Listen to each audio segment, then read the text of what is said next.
They step into the biggest shows with the biggest names, and sometimes they get written on or off in a moment's notice. It's time to find out all the dramatic details of what it's like to be a guest star. With your host, Pete Ferrero. Let's go. Well, this is really exciting. Another awesome guest star. I mean, Jamie-Lynn Sigler. This is amazing. And we got connected through Kathleen Robertson, who is just awesome. This is not going to be all about Kathleen, but how did you meet her on Let's have it be all about Kathleen. We actually did a pilot together last year. I see. In like the middle of the pandemic, at like the height of the pandemic, we did a pilot together in LA. I think it was right around this time too, maybe. I feel like. Yes, right? It was November and December last year. Exactly. And how is that going? Well, it didn't get picked up, sadly. And it was one of those that got, dragged out for a really long time where they held it till, I don't know, maybe mid-June or something. But it was a special show. I think that's why. But it was a wonderful experience. It was one of those, it was directed by John Chu, had this incredible cast. It was just a really cool concept. But I think that's what kind of ended up working against it was just something that was difficult for people, wasn't common. So it wasn't difficult for people to understand. I got you. I mean, and you never know what happens with some of these things. There's shows that go 12 years and then they get picked up. So you never know what's going to happen with it. So maybe it will see their life some other time.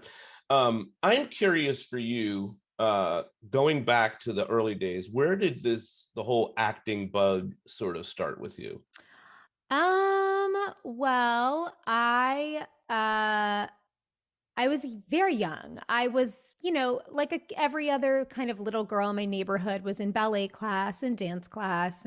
And I think around the age of like 7 or 8, they introduced a musical theater class to the dance school I was in. And I wanted to try it out because I love the musical Annie and I loved watching all those movies.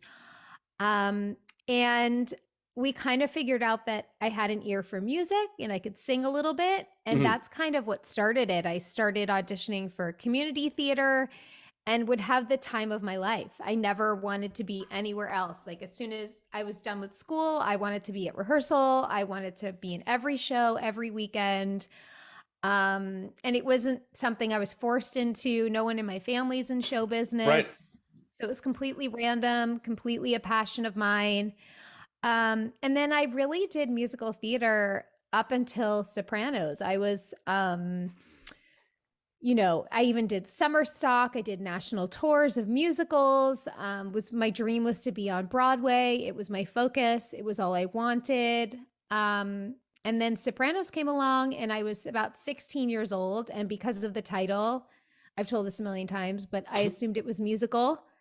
So that's why I auditioned. Right. Oh, this is going to be a good one. All the mobsters are going to sing. Right. Yeah. Well, I wasn't told it was about mobsters. Sure. I think they were very selective with the information that they were giving. So they were just looking for a 16 Italian looking girl from New Jersey. Yeah. And that's all I was given. And I was, from Long Island and had the accent and the attitude. So it was a perfect fit. I mean, I just watched the pilot again. It's so good. And you're so good in this. Thanks. Where are you developing this from? You're doing a lot of musical theater and all. That's amazing.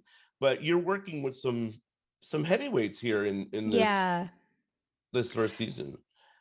I think I had age on my side in the way that I was not fully aware of what I was a part of and who I was working with.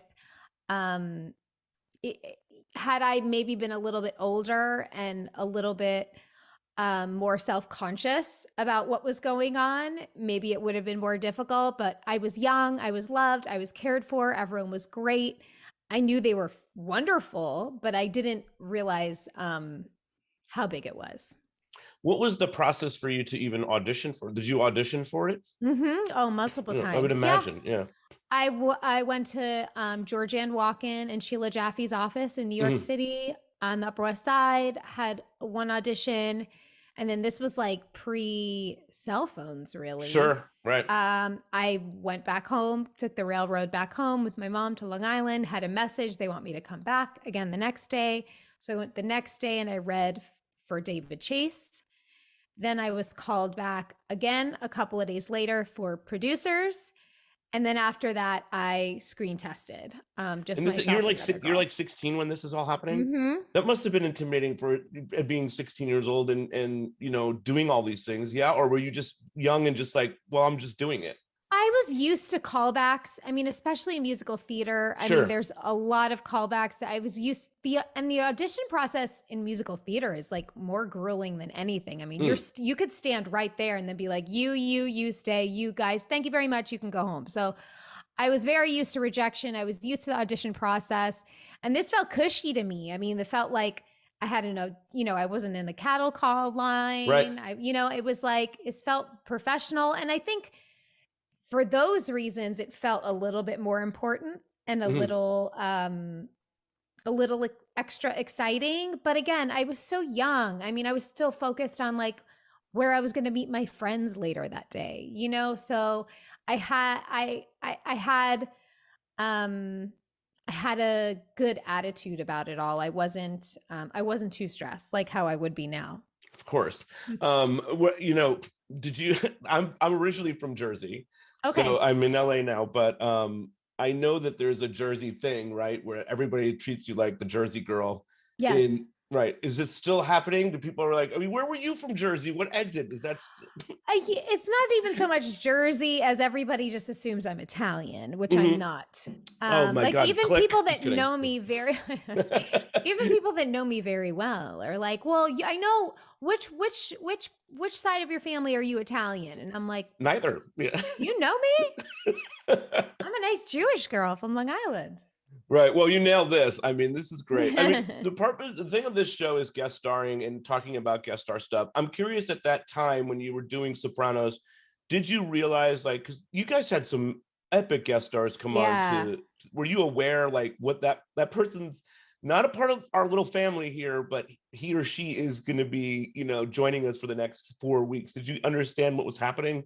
Yes. I think for the first time that it really affected me was Jackie Jr. because we had an audition together. We had a chemistry read. So I read with a bunch of guys. But I think also too, as the show went on and got more and more popular, just seeing the guest stars that would come on, like Jon Favreau, and I know like, it was so cool. And like even at the premieres, I remember Bon Jovi would like come up to us and be like, "I'm dying! Like they won't let me on the show. I'm dying. All I want to do is get on your show." So yeah, I mean, that's like, to be honest, other than going to the award shows and things, that's what felt like, oh, I'm part of something really cool when these amazing people are just wanting to be a guest spot, Yeah, for sure. Were you going out for other things? Because I've done a bunch of 90210 interviews, and I know that there was a fear in some of the actors that, like, after being on a show for so long, it might be challenging to sort of go out and do other things. Were you still, or were you kind of in the Sopranos world and like, we'll see where this kind of rocks? I wasn't auditioning for anything else during Sopranos. No. I mean, I did like a movie here and there. I did guest spots here and there. I did Will and Grace, I think, during one of my hiatuses. But I wasn't auditioning for anything else. But as the show was coming to a close, yes, we were well aware that this might be a difficult transition. But it was a pretty good trade-off. I'd rather have been on The Sopranos and have a little bit of a harder time of, having people let go of the idea of me as Meadow than have never been on it at all. Well, what's interesting too is, though, you talking about letting go of you being Meadow, then you kind of like, you do Entourage, where you're playing yourself like Meadow. What is that process like for you? The best. What a gift. Because I had been a fan of Entourage for a long time, but I wasn't really cleared to like be on Entourage while Sopranos was airing.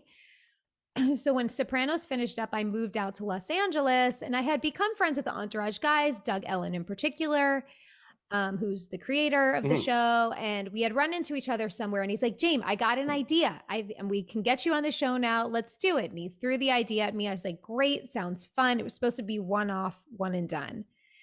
And then after we did it, he was like, listen, I feel like there might be a storyline here. I'm kind of inspired. Do you want to hang on for a couple of more? And I was like, of course, great. And so for me, going from Sopranos to Entourage, which probably has a lot of the same fan base, no on doubt, the same channel, right? Yes. That's when we had to just watch channels and nothing was like on our computer. Exactly. And, to make reference to Meadow, but kind of take a little step away. And I was in very many ways playing a character, just, of course, and maybe a heightened version of yourself. Correct. Right? Very heightened. Yes. It was a really awesome opportunity, because I think that to go from Meadow to playing like some other really like specific and deep character might have been harder, maybe for me as an actress, but also for people in general. And after that, I still ran into a lot of things where I auditioned for stuff, and like especially even comedies, and I'd have casting directors call my agent and be like, I can't, I see her as Meadow, and like she's not, like Jamie's doing a great job, but like it doesn't feel like she's funny to me. So it took me a long time to kind of break out of that. That's a good point, because when I did talk to Kathleen, she was on 90210 for all those years, and then she had to really make a conscious choice to try to not take things that might put her in this, I don't know, teen drama bubble or whatnot. And for you, I feel like there is definitely that sort of, I don't know, lower, I don't know how to describe it, but like those mafia movies, those feel like the low budget sort of mafia movies, and it would be very easily to just be like stuck in being that person forever. And I mean, that's great for anybody who's cool with doing that, but I'm sure you want it to do, big parts and major roles moving on from it. That was the start of it. So how challenging was that experience?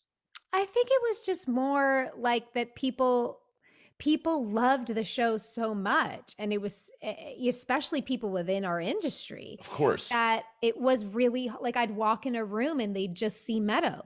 And this is also the first time I'm auditioning for people. You have to realize this is the first time I'm meeting all of these casting directors. I just moved out to LA, so it was all brand new. So it was sticky. It was a bummer. I definitely had moments of just feeling really frustrated.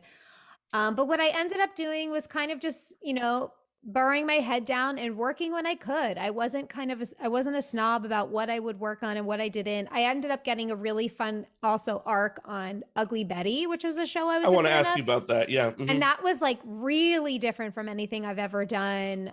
So, all those opportunities were little stepping stones for me to not only within the industry kind of step out of The Sopranos, but also for me as an actress to gain my confidence, because I also was in this really safe bubble on The Sopranos where I was surrounded by some of the best people and the best writing and direction and all of it. And, I kind of needed to learn how to act outside of that, if that makes sense. It does. I mean, was there anything that you did specifically as an actor? Did you do another like class or something like that? Did you do something that... I started seeing a lot of different coaches because I actually had no training prior to Sopranos. So it started to feel like, when I'm in my head now, and I felt like I was in the business for the first time than before. And I really needed like a craft to hold on to. I really needed some tools that I could rely on when other stuff kind of got in the way, if that makes sense. It does. Are there moments or scenes with guest stars, or maybe not even with guest stars, maybe with the main cast on Sopranos, where like this was something that you're either really proud of, or this is a moment of the show that or for you that you look at? I mean, I heard that you didn't even watch The Sopranos when you were... No, I still haven't watched it in its entirety. I only started watching it during lockdown. Really? Yeah. It's really good. It's pretty good. I like it. I get it. I don't know if you've heard. It. Yeah. But were there scenes or moments where you were like this, or that you look back even now? I mean, listen, lockdown was a weird period of time, right? We're reflecting on a lot of people that aren't with us or anything like, and stuff like that. And we lost a lot of people and whatnot. Or was there reflection or time for reflection about scenes or anything like that? Or even not, maybe on Sopranos, something else? I think it's more about kind of what makes me happy, what my passions are. I think when you take a step away from everything, you're allowed to kind of get a perspective. And the acting class that I was in at the time, went straight into Zooming. And it really just got creative again, because it wasn't about us rehearsing our auditions. There was no auditions. It wasn't about like trying to book a job. It was just like, we've pivoted to figure out how to still be engaged and train and do this. And it became about the craft again and just the fun of acting. And I would say during the year of that Zoom acting class, just this past year, I feel more confident as an actress than I ever have, because it became less about, like I said, getting a job and more about like how fun this is. And we were all taking risks and making self-tapes in our closets and all that kind of stuff. And yeah, it just made me kind of fall in love with it all again. That's really awesome. And I'm curious about the Ugly Betty that you mentioned let's talk about Will and Grace too. Sure. Because that's another huge show. Yes. And oh my gosh. And I love what you do on that show. And it's a comedy. It's different than Sopranos, right? I mean, obviously it's a little bit lighter. I remember going to the table read and saying to all of them, I don't know how to do this. So if you have any suggestions, please tell me. And of course they were like, you're doing great. You're great. You're doing great. But it was such a blast. I mean, I coming from theater and then doing it in front of a live audience, like I got to have that high again. There's something about performing, like you're sharing an experience with an audience. Like when you have that right there, I think it just ignites something different in your performance, but also you're also getting to rehearse for a week, like a play or a stage production. So it's a different experience. Was it a live studio audience too? Mm-hmm. So that's another thing that's way different. There's no live audience on The Sopranos, right? No. So I mean, I talked to somebody who was like, he freaked out every time he had to do a live studio audience. Oh, I love it. But you're theater, so that must have just been like right in the world. Yeah. Love it. But and again, like I said, you're rehearsing for 4 or 5 days prior to doing it. So, I'm used to being on a set where you've got, you're lucky if you get 15 minutes of rehearsal before you do a scene. You know what I mean? There's time is money. Back then, especially we were filming on film. You can't waste time. Right. Yeah. But you have to, that show is so funny. And like, they're so funny on that show. And the episode is hilarious. This is the Thanksgiving, right? Yes. It's the Thanksgiving dinner. When you're reading this, is it hard for you to like, not just break out in laughter because of all this? Oh, of course. I mean, especially most of my stuff was with Sean Hayes. Yes, and he's hilarious. Just a genius. So yes, of course. I mean, he improv on tape night. I remember this part where he comes to sit down next to me at our parents' house and there's plastic on the furniture. And he starts just every time he goes to sit down, he slips right off the furniture. It's and amazing. Just having to keep a straight face and just watch him like play off seeing it's working and just keep going with it. It was like a masterclass in comedy, watching him. It's so hilarious. And then, when you did Entourage, were there people confused in your world? Like, maybe not in your world, but like, Jamie, wow. Cause I mean, your character is like explicit and, Yeah. I was coming from Sopranos. It's not like, which is, fair enough. Yeah. It's not like, it's not like a homegrown apple pie show. Sure. Fair enough. Yeah. So yeah, I don't think and people also know Entourage. I mean, it was a playful show. So I think that nobody. Have you watched that back?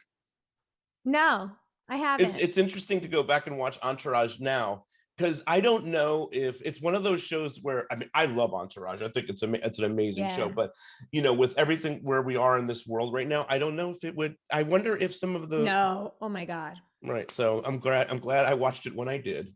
Yeah. In the time period that I did. Yeah. All right. Let's talk about Ugly Betty. I thought you were fantastic in this. And I hadn't seen much of Ugly Betty at all. But I don't know. You brought something really special to it. Talk to me about coming into that world. Oh, thank you. Well, I remember when I went for my first hair and makeup test and they put this like crazy hair and this goth makeup on me. Like, it was the first time I had an opportunity to kind of really be informed by wardrobe and hair and makeup. And I felt like I really got to create this character.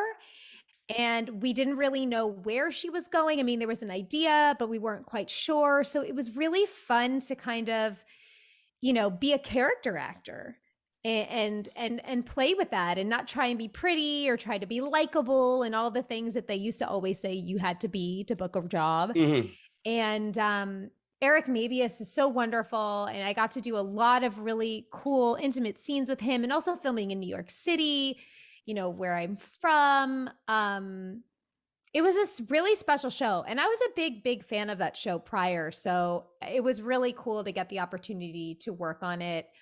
And have, you don't always get arcs like that. I got to have a real arc of growth with this character within the 5 or 6 episodes, I think, that I did. You weren't there just to surface the story. Like, I had a story as well. So it was really nice. I want to talk about some of that. Like with the Sopranos, like, you have 6 seasons. So you can develop Meadow fully, right? Mm-hmm. You can really spend the time with the other actors. You can do whatever and I want to ask you about that process of developing her. But when you're doing an Ugly Betty and you have 6 episodes in, is it more challenging to say, like, how am I going to, I don't have the 6 years to kind of figure out where I'm going. Yeah. With this. And it sounds like there was like, you guys were figuring it out and all this kind of stuff too. So what's your process like there? I mean, I just rely on the writing, but I really just see where they're going. I read the entire script. I don't just read my parts because I see the story and I see where I fit in and I see how I'm servicing that. But yeah, I don't, I'm in the job I am now on Big Sky. Yeah. I definitely am giving more thought than I ever have to any of my guest star work. But I think in Ugly Betty, I mean, the writing was really wonderful. So I really understood her intentions. I understood why she was doing what she was doing. And they gave me a lot of backstory, I remember, as to kind of the reason she was part of this cult. And I think whenever you have a character, you can't judge them. And so understanding their innocence and understanding where they're coming from allows you to really play somebody fully. But yes, I mean, playing Meadow all those years, I mean, I took her one day at a time, one scene at a time, because she was growing as I was. We were both young girls. That's what I was going to ask you. You were 16 when you started that. And so you were developing as a person, but then the character's also developing. So, and you said, then that I mean, I still think your work is phenomenal. So I don't know how many coaches you needed, but that's very sweet. You're doing wonderful stuff. So, but I don't know. I mean, from year to year, as you developed as a person, were you able to add sort of things to Meadow that were from you? And how close are you to Meadow?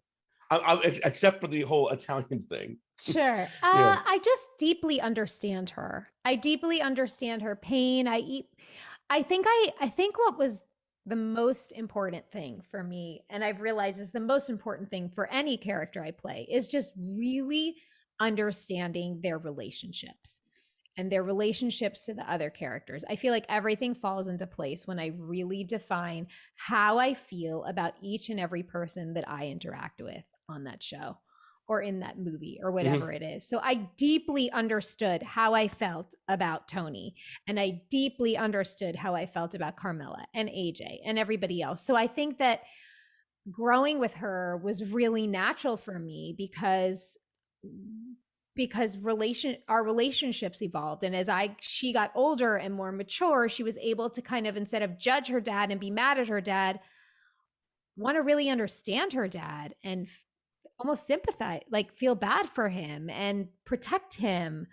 But in the moments where, she would be frustrated with him, she would voice that. And same with Carmela. Instead of I think she went from being really angry at her and frustrated her and thinking that she was, complacent and all of the judgments that she had about her. I think she really came to kind of love her and feel bad for her. And same with AJ. I mean, it was really a beautiful process to get to go through. And, as the show went on and other characters evolved and you have less storylines or you pop in here and there, it it was still easy for me to kind of jump into what she needed and what her objectives were and all of that because of my relationships. A Jersey question because I have to, because the people from Jersey, like you didn't ask her, when you were doing the show, you shot a lot in New Jersey, right? Yeah. So, was there any place or anything that you were like, oh my God, I love this spot in Jersey. It's so great. We didn't get to hang out a lot. I mean, you so know, like, especially as the show got bigger and bigger, you know, we would have like police surrounding the sets and things like that. So it really wasn't like, we're filming and we're going to go get some food over here. Like it was, I wish it was, but I don't feel like I really got to know like the neighbors of the Soprano house's basements where like holding was, but no real like hot spots or anything. That's cool. I mean, it's no big deal. I just know that they will be, why didn't you ask her about that? Sorry. I wish I had. Is the most annoying question that you get these days about the Sopranos? What do you feel about the finale? I mean, I just don't know what to say anymore. You know what I mean? How many times can you answer it? It's such a, you know. Yeah. And I think in an interview recently, I think David Chase kind of alluded to the fact that he died. So I'm hoping that people can kind of accept that. I think it was just, you know, everybody's different and people wanted an answer or people wanted a definitive ending. But I think that that's the point of the show. You know, for me,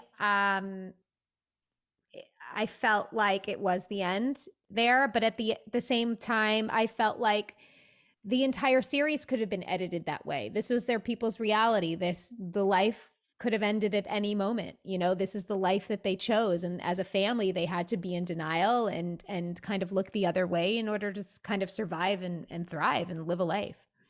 In terms of the other guest star stuff, we talked about Ugly Betty, where you have a little bit of an arc, but then there is also stuff you've done with like CSI and Magnum PI and all that stuff. What are those experiences like for you? Were you coming in for just, you know, this one episode? One-offs are great because you tend to have a lot of material. You kind of have a big personality or a reason kind of that you're there or a big storyline. So, you know, one-offs are fun. You get to meet a lot of different people. You get to work with a lot of different people. You get to go to different locations. Like I got to go to Hawaii for Magnum PI, stuff like that. But you know, I'm always very well aware like that I'm on somebody else's show. Like I'm never one to be too comfortable. Do you know what I mean? I'm just, like I said, they're really fun because they're always kind of new and different experiences. You're in, you're out. One of the things that's interesting is that, you know, is that I've been talking to people about is like learning that when you come onto a set like that, you have to kind of learn the politics and drama of a show, right? On your show, maybe there is, maybe there isn't on Sopranos or Entourage, but you're in the world, right? So it's like whatever, you're in the bubble, but then you have to go to someone else's set and now you're in their bubble. Yeah. Right. How do you manage that? I'm kind of like a sit back and kind of observe kind of gal. You remember in Magnum PI, like they all hang out in between takes and play games or whatever. And they pulled up a chair for me and I'm like, okay, cool. This is how you guys hang. Do you know what I mean? Right. And maybe when I did CSI, it was like, no, everybody kind of goes off into their own thing. And I sit back and, you know, I'm on my phone or read a book or whatever. I'll kind of adapt. Like I don't come in with my own energy. I'm there to kind of read how this show goes and kind of fit in. It's interesting. I was talking to Kathleen about when you did Triage, and she said, you know, like there's still this thing about you when you come to set, like where everybody loves the Sopranos, right? They love the work that you did. They love the work the show did, everybody did. And when you come into a set, people are genuinely interested in talking to you about your experiences, I think. What is that like to have that? It's okay. I understand. But at the same time, like it's the last thing I think people are thinking of when I walk into a room. Do you know what I mean? Like I'm not expecting the conversation. I'm not looking for it by any means, but I'm not turned off by it. I mean, it's a show that meant a lot to a lot of people. And I think that's really cool. And most of the time I'm working people that I respect and love. And so, you know, if they want to talk to me about it, I'm happy to. I just never want to disappoint anyone with like my recollections or stories, or that I don't have any like golden pieces of, golden nuggets to give them or anything, or that it's probably more boring than they think it was. But I look, I mean, I'm in this business. I'm a fan of other people and other things, and I get it. I would be that way about anyone that was on Succession. Do you know what I mean? So like good. I couldn't, if like Sarah Snook walked into a room, like I couldn't not talk to her about it. I know, so it's so good. Understand. I just watched the finale. Did you like the finale? So good. It's so good. The fact that they somehow, like, now all the kids are together. I know. So good. It's really awesome. Talk to me about Big Sky. And yeah. Well, Big Sky is one of those cool things where it was supposed to be just a handful of episodes. And it's turning into something else where I was, my character Tanya was supposed to come in and be tortured and her boyfriend's killed and like to help give information, blah, blah, blah, and then kind of move on. But now like I'm working for the bad guys. It's really cool that we vibed well. And this is, again, one of those situations where we don't, like, the story is going script to script. Like, they're keeping me around because we're vibing with each other, but I have no idea where she's going. So I'm taking it one episode at a time, one scene at a time. But there's a lot of conversation, which I like about it. Like when I get to set, I'll talk to whatever covering writer is that's on set and being like, okay, this is where my head goes of where she's kind of at now, because she did a complete, 180 in who she is. So it's been fun to kind of play that. And honestly, this last episode I just did, they had me do 3 different versions for every scene. Like this one's meek, this one kind of knows what, and then this one's like super on it. And it's like a fun acting exercise because I'm giving them options of where they want her to go with her, and I'm kind of getting to play all the different ways that it could go. That's really, really awesome. And what else are you got going on? Like, are you working on anything else right now too, or just Big busy Sky? That's a lot. Yeah, Big Sky keeps me busy, especially because I filmed in New Mexico and I live in Texas. So flying back and forth and doing that, probably be on that, I don't know, for the next couple of months. So that'll take me straight into pilot season. And I have a show that I'm kind of putting together and developing to start pitching out there. But, I'm a mom of young kids, and I don't put more on my plate than I can take. And so, I'm also just one that kind of is constantly surprised by life and what shows up whenever you think like, oh, I haven't done anything in a while. Is this done? Then a new job comes, so just kind of seeing what life brings me. Like I said, especially with my kids so young, I feel really fortunate to kind of be able to pop back and forth to work and still be really present for them. Yes. And in your, you've been pretty open about your battle with MS and whatnot. Yeah. How's that going? And I've lived with the disease for 20 years, and I have my good days and my bad days as far as like how I feel about it, not necessarily physically. But, I think a lot of it more is I'm in this stage now where I'm figuring out how to kind of really own it. I think for so long, it's like, how do I cover it up? How do I fix it so I can fit into this and that? And I'm getting to this place now where I'm like, it causes me to have like a little bit of limp when I walk. And instead of kind of covering it up, I feel like I'm ready to sort of like really represent who I am and the millions of others that are like me, and just be like, this is me and this is how I move, and it's okay. And we don't have to talk about it because a lot of people in the world move a lot of different ways. Sure. And I think that feels like when we're talking in the topic of representation and inclusion, like it's not about hiring somebody to talk about a story about MS. It's hiring somebody with MS that's very capable of doing this job. And I think what I've learned is like, I don't slow a production down. I show up prepared. I do my work. Do I walk a little bit slower? Yeah. Can I not run? No. But in the end of the day, like everyone has things that they come in with that they can and can't do. And I feel like I'm starting to gain the confidence to advocate for myself more, to stand up for myself more, and to own it more. If that makes sense. But that just comes with each and every job. Big Sky Included has been one of them. And, it's a process, but I don't claim to be perfect. I don't know it all, but I'm trying really hard for myself and others that are like me. Absolutely. Well, I'm pretty much done with all my questions. Cool. Well, this was really fun. Yeah. I wanted to say though, I mean, when I said that I was going to be doing this, there is, people they love you. You know what I mean? Like they just love what you've done in all of the roles that you have, that's so nice. brought yourself to. I mean, especially, in that, the thing that you did in the Sopranos, like they feel like they grew up with you. There's a thing, and of course what you're doing now, they just love your journey, and I'm just so grateful for your time to talk to me here. It's been awesome. Thank you so much. I've had a great time. All right, very cool. Thank you. Well, that was Jamie-Lynn Sigler, and she's just so incredible as Meadow and on Entourage and all the things that she's worked on. Now, I'm super stoked for next week. Going back to the 90s again, this time with David Lasher. We're going to talk about 90210. We're going to talk about Blossom. We're going to talk about Touched by an Angel. We're going to talk about it all. So sit back next week. David Lasher. This has been Guest Star. I can't wait for next week.